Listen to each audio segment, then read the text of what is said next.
BJP ರಾಜ್ಯಾಧ್ಯಕ್ಷ B Y Vijayendra ಅವರಿಗೆ ಸೇರಿದ ಕಾರಿಗೆ ಲಾರಿ ಡಿಕ್ಕಿ ಹೊಡೆದಿದೆ. ವಿಜಯೇಂದ್ರ ಅವರಿಗೆ ಸೇರಿದಂತಹ ಕಾರಿಗೆ ಲಾರಿ ಡಿಕ್ಕಿ. ಚಿಕ್ಕಮಗಳೂರಿನ ಲಕ್ಯಾ ಕ್ರಾಸ್ ಬಳಿ ಈ ಅವಘಡ ನಡೆದಿದೆ. ಬಿವೈ ವಿಜಯೇಂದ್ರ ಅವರ ಕಾರಿನ ಹಿಂಬದಿಯ ಮತ್ತೊಂದು ಕಾರಿಗೆ ಡಿಕ್ಕಿ ಹೊಡೆದಿರುವುದು ಲಾರಿ. ಮತ್ತೊಂದು ಕಾರಿನಲ್ಲಿ ಪ್ರಯಾಣಿಸ್ತಾ ಇದ್ದ ವಿಜಯೇಂದ್ರ ಅವರು ಪ್ರಾಣಾಪಾಯದಿಂದ ಪಾರಾಗಿದ್ದಾರೆ. ಕಾರಿನ ಚಾಲಕ ಚಿಕ್ಕಮಗಳೂರಿನಿಂದ ಶಿವಮೊಗ್ಗಕ್ಕೆ ಈ ಕಾರು ತೆರಳುತ್ತಾ ಇತ್ತು.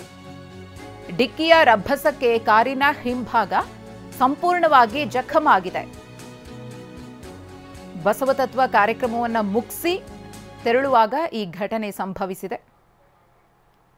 ಚಿಕ್ಕಮಗಳೂರಿನಿಂದ ಶಿವಮೊಗ್ಗಕ್ಕೆ ಬಸವತತ್ವ ಕಾರ್ಯಕ್ರಮವನ್ನು ಮುಗಿಸಿ ಬಿವೈ ವಿಜಯೇಂದ್ರ ಅವರು ಸೇರಿದಂತೆ ಒಂದಷ್ಟು ಮಂದಿ ತೆರಳುತ್ತಾ ಇದ್ರು.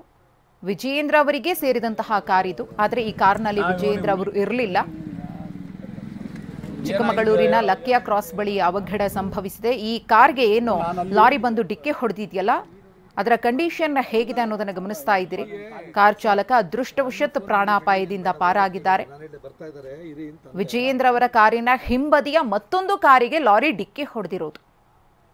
ಏನ್ ಕಾರಣ ಅನ್ನೋದ್ರ ಬಗ್ಗೆ ಇನ್ನಷ್ಟೇ ಮಾಹಿತಿ ಸಿಗಬೇಕಿದೆ. ಯಾರಿಗೂ ಯಾವುದೇ ರೀತಿಯ ಅಪಾಯ ಆಗಿಲ್ಲ. ಅದೃಷ್ಟವಶಾತ್ ಬಸವತತ್ವ ಕಾರ್ಯಕ್ರಮವನ್ನು ಮುಗಿಸಿ ಶಿವಮೊಗ್ಗಕ್ಕೆ ವಾಪಸ್ ಬರುವಂತಹ ಸಂದರ್ಭದಲ್ಲಿ ಆದಂತಹ ಆಕ್ಸಿಡೆಂಟ್.